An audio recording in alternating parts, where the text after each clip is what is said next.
cerebro, hemos pasado a una situación en la que prácticamente, agárrense, podremos leer lo que la gente está pensando.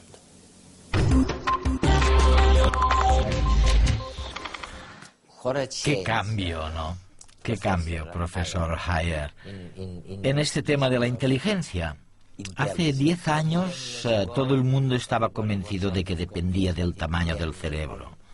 Cuanto mayor era el cerebro, mayor era la inteligencia. Y ahora la situación es difícil porque por lo visto no hay ninguna región cerebral que sea responsable de la inteligencia. Estudiáis la sustancia gris, la sustancia blanca. ¿Qué ha ocurrido? Siempre es complicado, nunca es simple. Cuanto más aprendemos, más se complica la cosa. Como dices, hace 10 años se hablaba del tamaño del cerebro. Pero cuando yo empecé, hace 25 años, la polémica era si se podía estudiar científicamente algo como la inteligencia. Es verdad. Circulaban nociones distintas de lo que podía ser la inteligencia en cuanto a las pruebas para determinar el cociente intelectual. Estos test han estado disponibles desde hace unos 100 años, pero no estaban muy bien considerados por el público, aunque funcionan bastante bien. Había muchísima controversia sobre si la inteligencia se podía medir o estudiar científicamente o no. Ahora, 25 años más tarde, utilizamos la tecnología médica más avanzada de neuroimagen para estudiar el cerebro. Y por tanto podemos ver su interior con todo lujo de detalles, tanto en lo referente a la estructura como a la función cerebral. Pero además, podemos relacionar las partes del cerebro con los test de inteligencia y otras maneras de medir la inteligencia. Es divertido ver cómo las empresas, los psicólogos, los asesores, todos han descubierto que estos test de inteligencia funcionan, que cumplen su objetivo. Ok. Pero mientras hablabas, me acordaba que lo mismo ha ocurrido con las emociones, ¿sabes? Entiendo perfectamente por qué las personas pueden beneficiarse del estudio de las emociones, de la gestión de las emociones básicas. Pero, ¿de qué sirve investigar la inteligencia? ¿Cuál es el objetivo? ¿Es por motivos sanitarios? ¿Educativos? La inteligencia es uno de los fenómenos más complejos del cerebro. Según mi definición, la inteligencia establece diferencias entre las personas en lo bien que aprenden, recuerdan y razonan. Tenemos diferencias en esos ámbitos y también personas con retraso mental. ¿No estaría bien entender qué es lo que no acaba de funcionar en su cerebro para intentar encontrar un tratamiento? ¿Y no sería útil para todo el mundo si pudiéramos aumentar nuestra inteligencia, si entendiéramos los procesos biológicos del cerebro que conducen a la inteligencia? ¿Acaso no te gustaría ser más inteligente? Ya eres muy inteligente, pero ¿no te gustaría serlo más? Seguro. Sí, ¿verdad? Y ahora déjame preguntarte lo siguiente. Imagina que entendiéramos los procesos biológicos del cerebro que conducen a la inteligencia y pudiéramos desarrollar una pastilla que actuara sobre los factores de crecimiento en el cerebro que determinan la sustancia gris y la estructuración cerebral en las zonas relevantes para la inteligencia. No es inconcebible, ¿no? No, no es inconcebible. No. Mi pregunta es, ¿cuánto estarías dispuesto a pagar por una pastilla que aumentara tu cociente intelectual? Hombre, pagaría algo más de lo que pagaría por un iPhone, por ejemplo. Sí. Claro, es increíble lo que estás diciendo, ¿no? Dijiste en algún lugar, no recuerdo dónde ahora, que si se analiza el funcionamiento cerebral con estas nuevas técnicas de neuroimagen en una persona que mira un vídeo, se puede saber de qué va el vídeo, o podremos saberlo bastante pronto, ¿no? Mirando el cerebro. Hay muchos grupos que trabajan en todo el mundo con este problema tan complejo. e intentan analizar imágenes del cerebro para ver cómo cambian mientras alguien ve un vídeo. Y luego ve si solamente con las imágenes del cerebro se puede inferir qué es lo que está viendo la persona. La posibilidad de hacerlo está ahí. Es decir, sería como leer la mente. No sé cuánto tiempo tardaremos en lograrlo, pero sí sé que ha habido algún progreso. Hay otra explicación de la base cerebral de la inteligencia que tú denominas el enfoque de la eficiencia en la inteligencia, o algo así, no recuerdo bien exactamente. ¿Pero a qué te referías cuando hablabas de esto? Hace 20 años hicimos uno de los primeros estudios con neuroimagen para analizar lo que hace el cerebro cuando una persona soluciona problemas difíciles, problemas de razonamiento abstracto y no verbal, como reconocimiento de patrones. Patrones. Sí, problemas muy difíciles. Y lo que descubrimos fue una gran sorpresa. No nos lo esperábamos. Cuanto más duro trabajaba su cerebro, peor lo hacían. Y cuanto mejores resultados tenían en la prueba, menos trabajaba su cerebro. Fue una gran sorpresa. Pensábamos que sucedería lo contrario. Nuestra manera de interpretarlo fue que lo que te hace inteligente no es la intensidad con la que trabaja tu cerebro, sino la eficiencia de su funcionamiento. Y nos hemos pasado los últimos 20 años investigando esta noción de eficiencia cerebral. Otra cosa que me parece fascinante de los resultados de vuestra investigación es que decís que la base cerebral de la inteligencia tiene mucho que ver con la memoria, la atención y el lenguaje. Sí. Hablaremos luego del lenguaje. Muy bien. Pero, ¿a qué os referís cuando decís que la base cerebral de la inteligencia tiene mucho que ver con la memoria? ¿Por qué? Hemos estado estudiando qué partes del cerebro se relacionan con las puntuaciones en los test de inteligencia. El motivo por el que los test que miden el cociente intelectual funcionan tan bien es porque incluyen una muestra de los distintos tipos de habilidades mentales que tienen las personas. Cuando correlacionamos la puntuación en los test de inteligencia con la cantidad de tejido cerebral, la cantidad de sustancia gris del cerebro, buscamos las partes cerebrales en las que hay una mayor relación.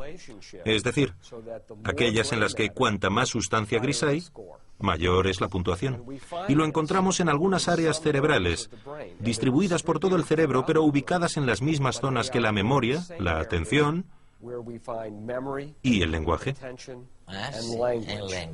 ¿Y el lenguaje? Por tanto, creemos que la inteligencia de los seres humanos se construye sobre esos procesos psicológicos básicos.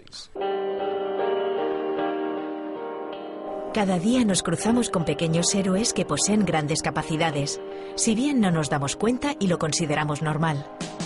Mira, justo detrás de tu taza de café hay uno de ellos. Yendo y viniendo de un lado a otro del restaurante, los camareros poseen increíbles memorias que les capacitan para recordar un gran número de peticiones y caras de clientes. Una habilidad desarrollada a través del continuo ejercicio de sus funciones al servicio de lo que deseamos. Yo quiero un té con limón. Un cortado corto de café. Cortado corto de café. Agua con gas con una rodaja de limón. Un café con la leche natural. Un té con limón. Pero, ¿cómo lo hacen? Comencemos por decir que estos echan mano de uno de los pilares básicos en los que descansa la inteligencia. La denominada memoria de trabajo o la capacidad de almacenar información con una precisión fotográfica durante un breve lapso de tiempo que, por lo general, es de unos segundos, pero puede llegar a un par de minutos. El tiempo que el camarero puede retener la información limita el resto de los recursos de procesamiento de la inteligencia, comprometiendo las otras tareas que deba realizar. Para recordar todas las comandas, lo primero que sirve es la experiencia de hacerlo cada día. Si es una mesa grande que hay 6 personas, intento quedarme con la cara para llevarle lo que me ha pedido a esa persona. Intento también recordar a algún amigo si toma algo y asociarlo a él. 2 como yo, 2 como mi amigo tal. Sí. Digo, esta va a ser tiquismiqui y se me lo va a pedir descafeinado, descremado, desnatado, con sacarina.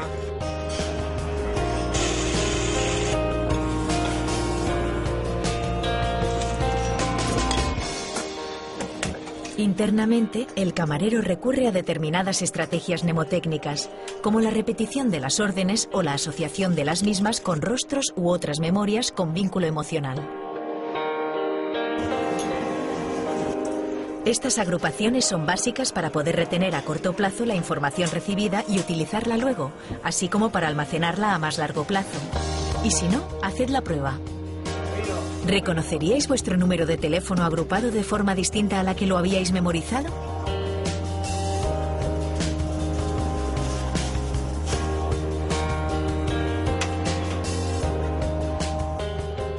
Me has mencionado la sustancia gris. Eso nos lleva a otra pregunta fascinante. La sustancia gris aparentemente, corrígeme si me equivoco, parece variar según el sexo. ¿Los hombres tienen más sustancia gris y menos sustancia blanca que las mujeres? Es así, ¿no? Hay esta diferencia entre los sexos. Eduardo, es una pregunta complicada. Sí, algo. Para empezar, como promedio, los hombres tienen el cerebro más grande que las mujeres. Pero se trata de un promedio y es una diferencia pequeñísima. Muchas mujeres tienen el cerebro más grande que muchos hombres. Hay mucho solapamiento. Y los hombres y las mujeres tienen la misma inteligencia. Pero cerebros distintos. Cerebros distintos, sí. Así que la pregunta es, ¿de cuántas maneras distintas puede organizarse un cerebro para la inteligencia? Al parecer, el cerebro se organiza de una manera en los hombres y de otra manera ligeramente distinta en las mujeres con la misma inteligencia. Y la razón por la que es importante no es para estudiar las diferencias entre hombres y mujeres, sino porque esto demuestra que el cerebro es muy flexible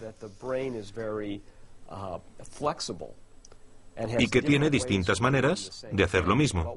Pero siempre que hablamos de diferencias entre hombres y mujeres en el cerebro o en una actividad mental, debemos tener claro que hay más similitudes y coincidencias que diferencias. No se puede mirar un cerebro y decir, este es el cerebro de un hombre, o ese es el cerebro de una mujer.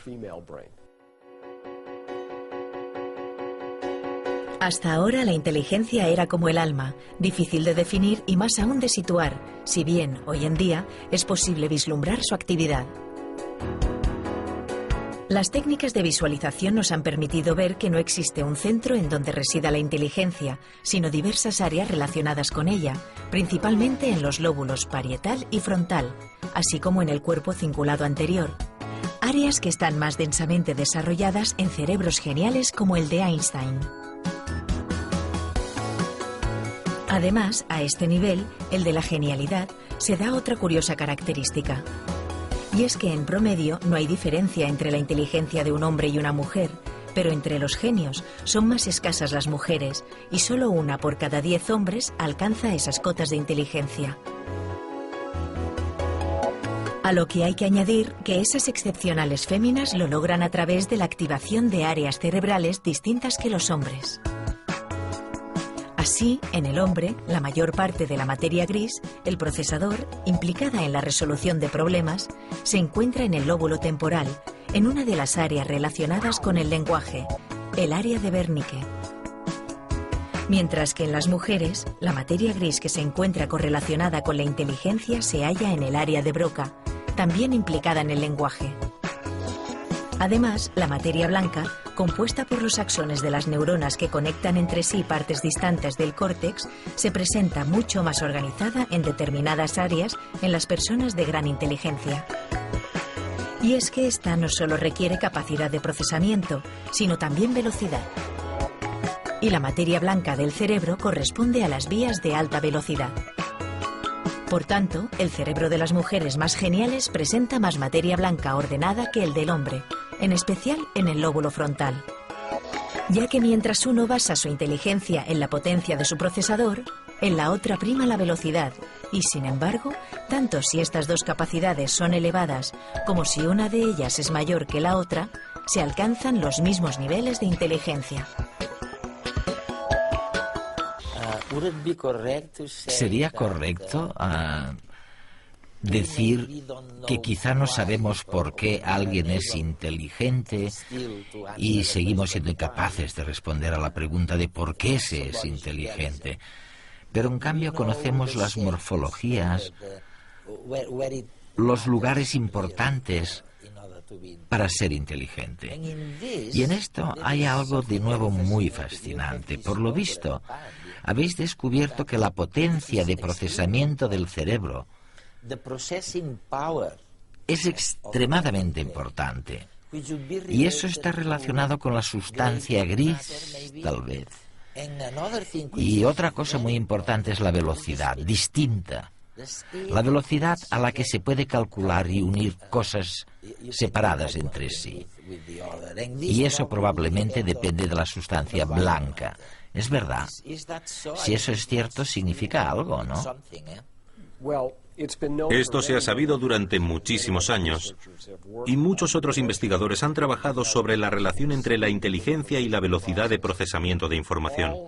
Todas las capacidades mentales, incluido el lenguaje, son siempre una combinación de sustancia gris y sustancia blanca. Es como si fuera un ordenador donde la sustancia gris es el procesador y la sustancia blanca es la velocidad, la rapidez del ordenador. Imagina dos ordenadores, uno con mucha memoria pero con muy poca velocidad, y otro con mucha velocidad, pero con una memoria reducida. Si observas a ambos ordenadores haciendo lo mismo, parece como si funcionaran al mismo nivel, pero internamente se trata de una combinación distinta que conduce al mismo resultado. Hay algo, una pregunta que constantemente flota en el aire.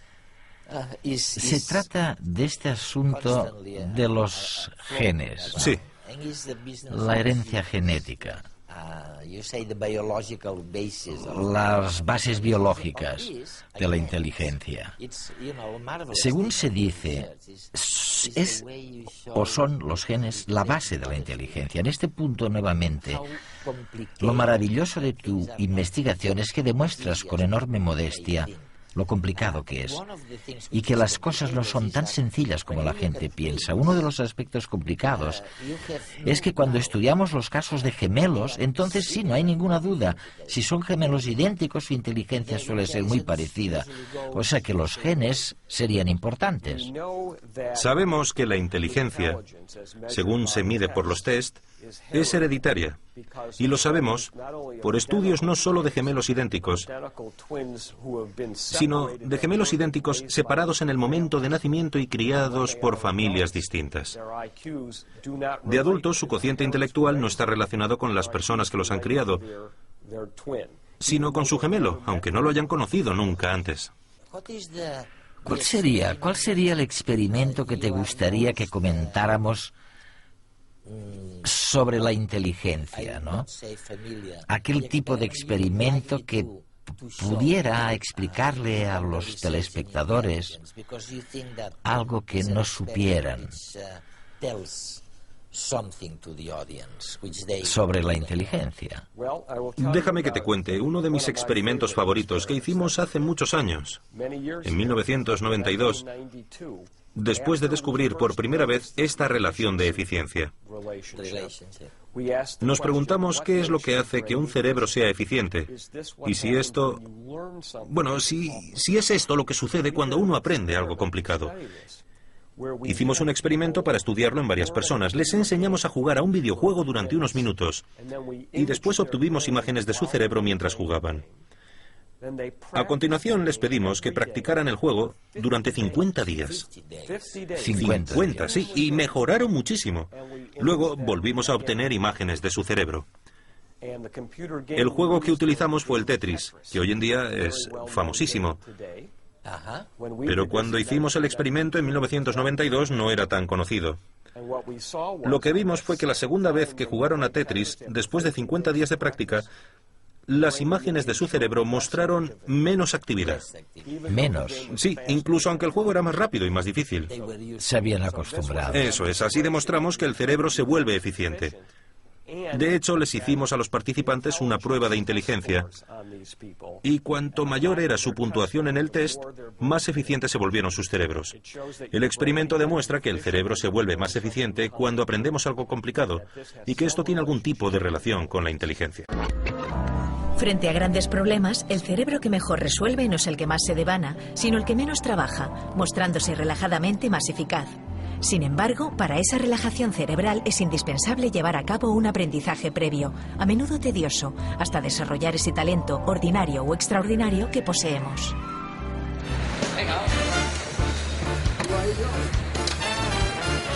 Aprendemos a realizar una actividad como, por ejemplo, conducir un coche, gracias a la repetición de la misma, hasta que así terminamos convirtiéndola en algo casi automático.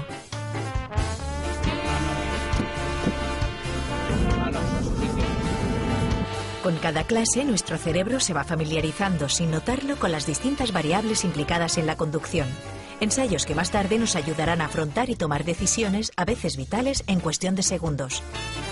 En una incorporación, el cerebro localiza las posiciones espaciotemporales de los otros coches, mientras que rescata de la memoria el uso de los pedales y las marchas, los retrovisores y luces. Y además, toma decisiones para mover nuestros músculos llevando a cabo todas las acciones necesarias.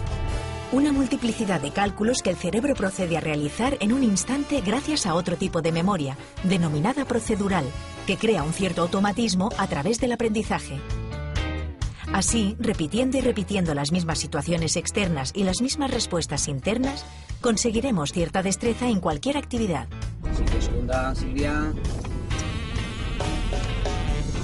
Silvia, segunda, que eso es cuarta, Silvia. Vamos, que cámbiala. Una destreza que se refleja en el cerebro en un menor consumo energético a la hora de realizar esa actividad de nuevo, lo cual es especialmente cierto en individuos con una inteligencia superior a lo normal. Aquí tenemos a un jugador novato. Está aprendiendo a jugar. Cada una de las formas va apareciendo en la parte superior de la pantalla y el jugador la desplaza a la derecha o a la izquierda, o la rota. Y luego, cuando la tiene colocada donde quiere, pulsa el botón para que caiga rápidamente. El objetivo es completar una línea sin dejar ningún espacio vacío. Se empieza con el reto de lograr 40 líneas y se calcula el tiempo que se tarda. Muchísimo, ¿no? Bueno, para mí son 3 minutos, ese es mi récord. Esta persona lleva 2 líneas en 38 segundos. Ha completado 2 líneas. Como ves, se le nota inseguro, va hacia atrás, hacia adelante, deja espacios vacíos. ¿Lo ves? ¿Lo ves? Mira, mira. No es muy eficiente. Bueno, ahora ha completado 2 líneas a la vez. Muy bien. Ahora tenemos a un jugador con muchísima experiencia. El juego es a tiempo real. No está manipulado. Es a tiempo real. De nuevo, el objetivo son 40 líneas. Es ver cuánto se tarda en completar 40 líneas.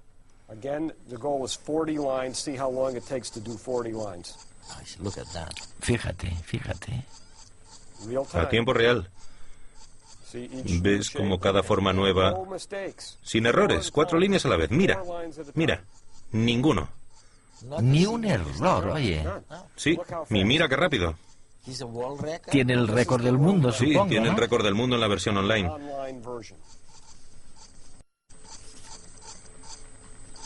Va tan rápido que cuesta creer que lo esté haciendo un ser humano. Ya lo tenemos. Recuerda que la otra persona tardó 38 segundos en conseguir 2 líneas. 38 segundos. Es fabuloso. ¿Cómo lo hace el cerebro? Imagina que pudiéramos sacar imágenes del cerebro mientras esta persona juega a Tetris así. ¿No sería interesante? Incluso al hacer algo sencillo, una tarea sencilla, hay una nueva manera de obtener imágenes del cerebro que se llama magnetoencefalograma, o MEC, eso es. Y se pueden obtener imágenes milisegundo a milisegundo de la actividad cerebral para ver cómo se transmite la actividad de un lugar a otro en el cerebro. Aquí verás lo que pasa un segundo después de que aparezca una luz en la pantalla. La persona tiene que apretar un botón si la luz sale por la derecha y otro botón si la luz sale por la izquierda. Una persona, un destello de luz, un segundo. El proceso está ralentizado para que pueda analizarse con más claridad. Y la pregunta sería, ¿qué partes del cerebro toman esta decisión tan sencilla? Vaya, oye, primero fue esta zona, ¿no? Sí. Te lo volveré a enseñar e iré deteniéndolo. Alrededor de 195 milisegundos después de que se encienda la luz, la zona visual está muy activa porque la zona visual ha visto la luz. Luego se activa la zona de la memoria. La persona recuerda este botón para esto y este botón para aquello. Y ahora vemos cómo se ilumina la zona motora, porque está moviendo el dedo para pulsar. Tienes la parte visual, luego la memoria y luego la parte motora, ¿no? Es increíble, Sí. oye. Pero ahora mira la parte frontal, que es la región verbal del cerebro, que se activa tras solamente 510 milisegundos, medio segundo. Mira cómo circula la información por el cerebro.